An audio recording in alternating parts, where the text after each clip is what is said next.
Cherry, he was a tiny little thing, and he was asleep in the hay in a cow's feeding trough, and he had the cutest little dimple. Amazing how everyone remembers the cutest little dimple.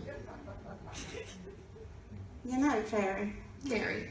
It always seemed kind of odd to me why the good Lord would have a hankering to invite a bunch of smelly old shepherds to see the baby Jesus. But I reckon God was just being neighborly. I mean, he did send baby Jesus for the whole wide world. So I reckon he wanted everybody and their brother to know they was welcome. Even the smelly old shepherds. What a beautiful message. For God so loved the world, he sent his one and only son. Yeah, beautiful and smelly. I mean it, Cherry. The little boys never took a bath. Woo-wee. You know what they say. The smeller is the feller. Thanks for joining us, Shauna. Y'all come back now, you hear? Bye. Hey, yo, Sean, you ready to kick it with us, man? Bye. Let's take this up another level. Oh, yeah. You ready?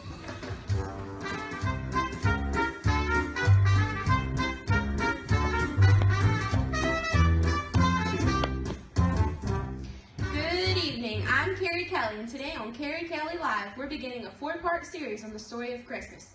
We've all read the story of Christmas from the Gospel of Luke, how the baby Jesus was born, but we've never heard the story from the actual people who were there. I tried to get a hold of them to tell their stories, but none of them were available. Busy time of the year, you know, with celebrating the birthday of their child and our Savior. Anyway, I got the next best thing. We're going to meet the animals from the Nativity, starting with my first guest today, Dominique the donkey. Please make her welcome. Woo! Yeah!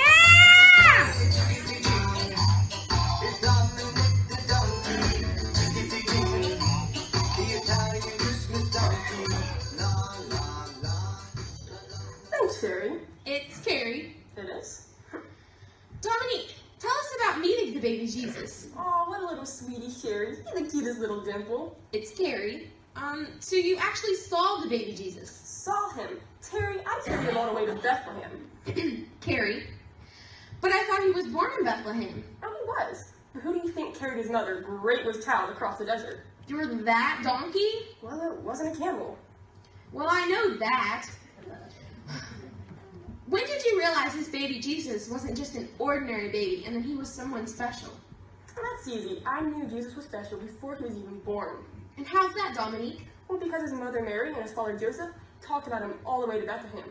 They wouldn't stop talking about him. Now, mind you, most parents are like that, even if their kid's a goober. Now that's a fact, Dominique. And when they whip out those pictures, let's not go there. Yeah, but not all parents learn about their baby from an angel. Can you imagine an angel appearing and saying, "You're gonna have a baby"? Poor Joseph. Can you imagine how he felt when the angel came to him and said, "Don't be afraid to take Mary as your wife," and all that stuff he told you? Mister. That is quite a story. Tell me about it. We had stopped so I could drink some water when I first heard them discussing it. I was so surprised, I did a spit take. What's a spit take? Well, you know, Mary, when water shoots out of your nostrils. It was kind of embarrassing. Good grief, my name is Carrie! Anyway, what made you believe that he was the Son of God and that Mary and Joseph were actually visited by an angel? Well, I admit, I was skeptical at first. Most times you hear people talking about seeing angels, they turn out to be a little crazy. But then when the baby was born, and then the shepherds came, and then the wise guys. You mean wise men? Well, I don't know how wise they were. They brought the strangest gifts. Gold and spices for a newborn baby? You know what a baby needs? Diapers. That's what a baby needs.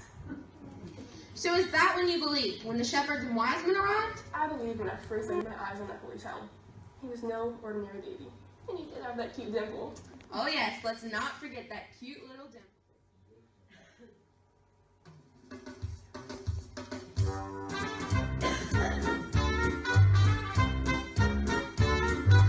Welcome back to Carrie Kelly Live. My next guest is one of the animals who was in the stable when Jesus was born.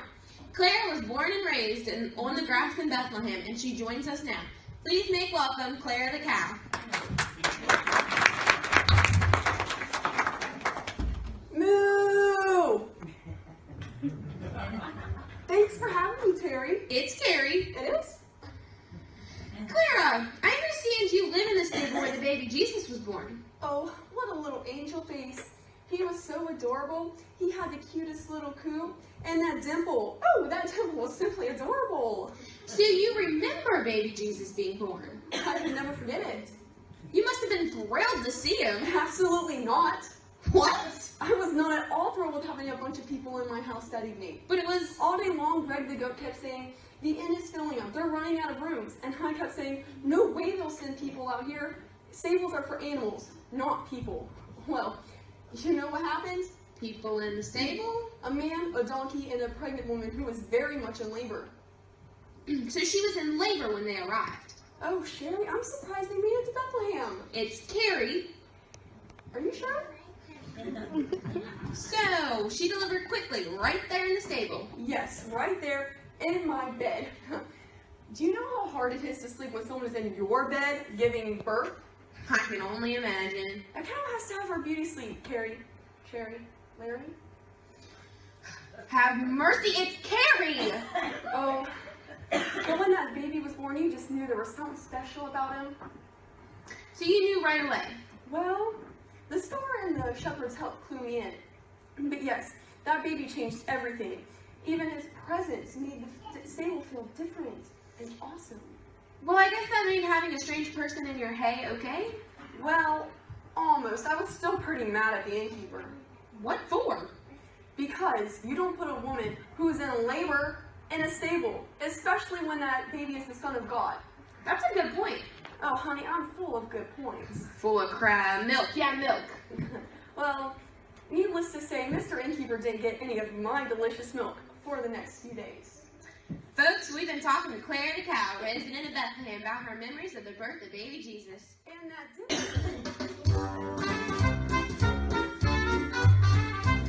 Welcome back to Carrie Kelly Live. My next guest was not in the stable when Jesus was born, but she was there when God sent a special invitation to visit the newborn king. Please say hello to Shauna the sheep.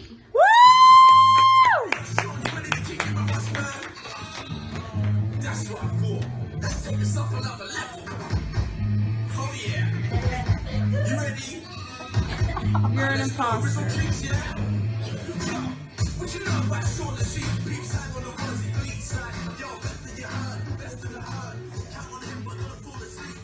What you know about living in Mom? Shaun with the chokers, with the neck on.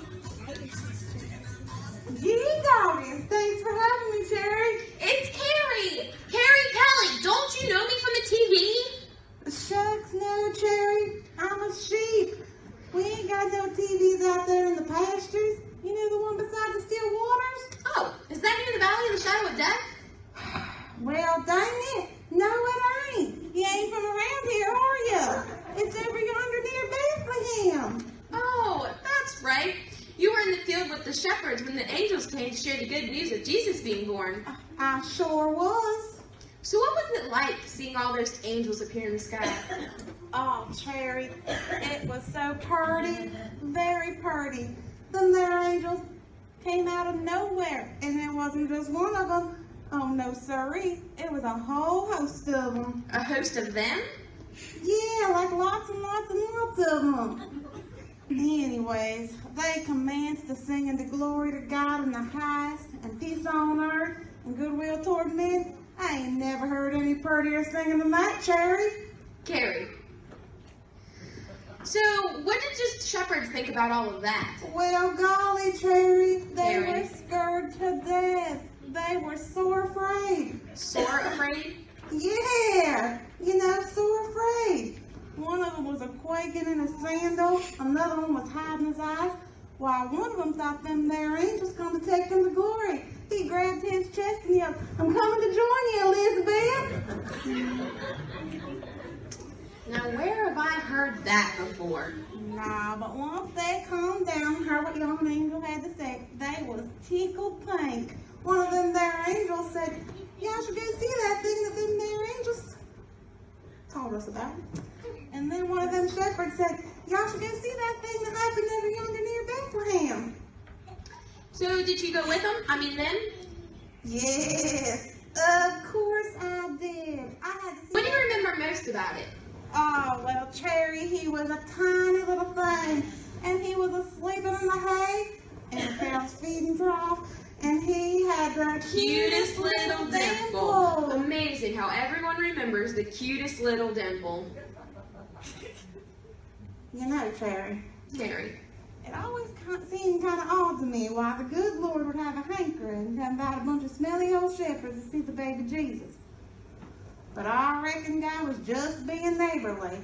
I mean, he did send baby Jesus for the whole wide world. So I reckon he wanted everybody and their brother to know they was welcome. Even the smelly old shepherds. What a beautiful message. For God to love the world, he sent his one and only son. Yeah, beautiful and smelly. I mean it, Cherry. The Cherry. little boys never took a bath. Woo-wee. You know what they say. The smeller is the feller. Thanks for joining us, Shauna. Y'all come back now, you hear? Bye. Hey, yo, Sean, you ready to kick it with us, man? Bye. Let's take this up another level. Oh, yeah.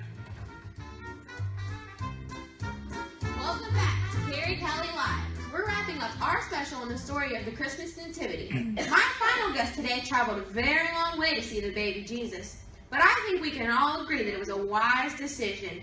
Please welcome Sally the Camel. Sally the camel has 5 humps. Sally the camel has 5 humps. Sally the camel has 5 humps. So ride, Sally, ride. Boom, boom, boom, boom. Thank you, Carrie. Merry Christmas. It's a pleasure, dear friend. You got my name right? Of course I did, Carrie Kelly. You're a fine talk show host, and I love your work. Do you know you're the only animal who got my name right? Is that right? Well, I learned a few things hanging around with wise men. I guess so. That's how I came to meet baby Jesus, you know. My master and 2 of his colleagues followed his star in the sky, and we headed off for a long journey west. So did you realize you were going to see someone special? Most certainly did. They don't call them wise men just because it's just fancy. My master and his buddies read all about the prophecies of the ancient Israelites telling of when and where the new baby would be born. And as soon as they saw the star in the sky, they knew they had to have a look for themselves. So the star led you to Bethlehem. Well, not exactly. First it led us to Jerusalem. That's where King Herod was, and he looked pretty puzzled when we asked him about a newborn king. Thankfully, he had some decently wise men of his own, and they opened the book of Micah and read, "You will find him in Bethlehem." How wise of you to ask for directions. Well, I know most men won't ask for directions, but King Herod's men read it straight from the Bible. Being wise doesn't mean you always know the answers, but it means being smart enough to ask questions. So you go to Bethlehem and you see the baby Jesus. What a little pumpkin head. He was so cute. That's what I've been hearing. And he had the Cutest little dimple. Yes, I've heard that too. My master and the others brought gifts for him. Gold, a spice called frankincense, and an oil called myrrh. Those were gifts fit for a king. And it was pretty strange seeing those gifts in such hands of such poor parents. You could tell they'd never seen such things in their lives before. Jesus' parents must have been overwhelmed with the wise men's generosity. Oh, they were, but not as overwhelming as the 3 magi. You see, the gifts they brought were nothing compared to the boy. He was the Son of God, and he was to be the Redeemer of the world and bring something far more valuable than gold, frankincense, or myrrh. He would bring eternal life. Amen. Carrie, I still get people today asking me about our journey, like what does the star look like, how much gold we take, or how long it take to get there. I tell them none of that really matters. We are not the story of Christmas. Now that boy in the manger, now that is the true story of Christmas. Wise words from a wise man's camel. Thank you.